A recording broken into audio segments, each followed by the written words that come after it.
যুক্তরাষ্ট্রে পিএইচডি করতে যাওয়া বাংলাদেশি দুই শিক্ষার্থী জামিল লিমন ও নাহিদা বৃষ্টি নিখোঁজের পর তাদের মৃত্যুর খবর নিশ্চিত হওয়ায় চাঞ্চল্য তৈরি হয়েছে। দুজনেই ইউনিভার্সিটি অব সাউথ ফ্লোরিডার শিক্ষার্থী ছিলেন।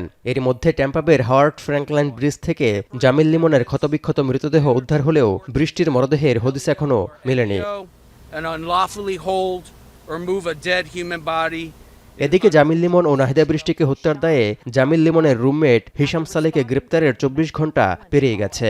অভিযুক্ত আসামির বাসা থেকে পাওয়া রক্ত ও অন্যান্য আলামত থেকে ডিএনএর মিল পাওয়ায় নাহিদা বৃষ্টিও খুন হয়েছে বলে বিষয়টি নিশ্চিত করে তদন্তকারী দল। তবে মরদেহ কোথায় সে বিষয়ে এখনও মুখ খোলেননি জোড়া খুনের অভিযোগে গ্রেপ্তার হিশাম সালে। এই অবস্থায় জামিল লিমনের মরদেহ উদ্ধার করা হাওয়ার্ড ফ্র্যাঙ্কলাইন ব্রিজ এলাকার জলাশয় সহ বিভিন্ন জায়গায় বৃষ্টির মরদেহ উদ্ধারেও অভিযান অব্যাহত রয়েছে।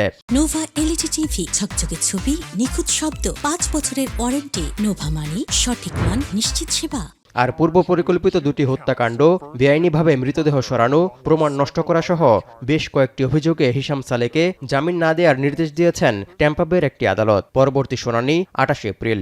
হিশামের বিরুদ্ধে ২০২৩ সালে পারিবারিক সহিংসতা এবং জনশূন্য বাড়িতে চুরির অভিযোগে গ্রেপ্তারের রেকর্ডও রয়েছে। এদিকে দুই শিক্ষার্থীর পরিবারকে সব ধরনের সহায়তা দেওয়ার আশ্বাস দিয়েছে বাংলাদেশ সরকার। এছাড়া যুক্তরাষ্ট্রের কাছে হত্যাকাণ্ডের ঘটনায় সুষ্ঠু তদন্ত ও বিচারের দাবি জানানো হবে বলে জানিয়েছেন পররাষ্ট্র প্রতিমন্ত্রী। চেষ্টা করছি যে যত তাড়াতাড়ি সম্ভব আনা যায়, কিন্তু এটা তো একটা লিগাল ব্যাপার। তো সেই জায়গাটায় আমরা যুক্তরাষ্ট্রের সকল স্টেক হোল্ডারের সাথে আমরা গভীরভাবে যোগাযোগ রাখছি। আমরা দাবি করব বাংলাদেশ থেকে এবং মন্ত্রণালয় থেকে যাতে যুক্তরাষ্ট্র এই ইনভেস্টিগেশনটা ভালো মতো করে, দ্রুততার সাথে করে। ১৬ এপ্রিল ইউনিভার্সিটি অব সাউথ ফ্লোরিডার ক্যাম্পাস থেকে নিখোঁজ হন পিএইচডি শিক্ষার্থী জামিল লিমন ও নাহিদা বৃষ্টি।